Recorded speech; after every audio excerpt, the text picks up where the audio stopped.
Next is Aurangzeb's early reign. In contrast to the peaceful and stable reign of Jahangir and Shah Jahan, Aurangzeb's rule was marked by the outbreak of many revolts. So, in contrast of the peaceful and stable reign during the period of Jahangir and Shah Jahan, Aurangzeb's rule was marked with the outbreak of the many revolts, or many enemies were trying to crush the Aurangzeb.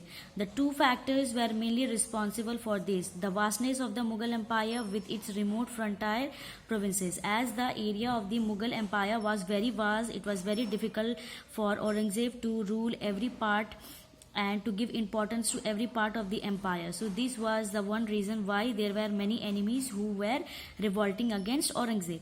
Next is changes in the administrative policies. For instance, the reversal of Akbar's religious policy. One of the Aurangzeb's biggest mistake was the re-imposition of the jizya and pilgrimage tax on his Hindu subject. So the other reason why there was a revolt against the Aurangzeb was that he had changed the administrative policy which was done by the Akbar. So Akbar has removed the jizya and pilgrimage tax on Hindu people, but Aurangzeb again he established the jizya and pilgrimage tax on the Hindus, due to which the Hindus were angry with the Aurangzeb.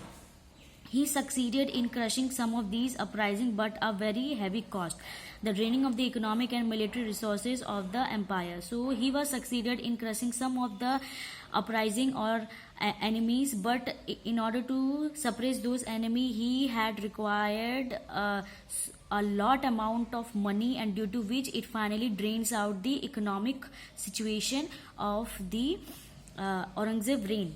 Aurangzeb authority was challenged by the ambitious Ahom ruler of Assam in northeast frontier. So these are the people who were challenging the Aurangzeb. Second is the freedom-loving Afghan tribesmen in the northwest frontier. So in the northeast there was Ahom ruler, in the northwest there was the Afghan tribesmen, the hardy free-spirited Jats in the Delhi and Agra region, the rebellious Bundelas of Bundelkhand, the Satnamis, a peace-loving sect, peasant, artisan and trader. So these are the persons or the enemy who were revolting against the Aurangzeb authority. The great challenge, however, came from far more dangerous enemy, that is the Sikh, the Rajput and Maratha. So these are the three important, we can say, the dangerous enemy due to which the Aurangzeb faced a lot of problem in order to run his empire. Next is Aurangzeb's latest reign. In 1680 CE, Aurangzeb turned his attention to the Deccan and renewed his effort to annex the kingdom of Bijapur and Golconda and crush the power of Marathas.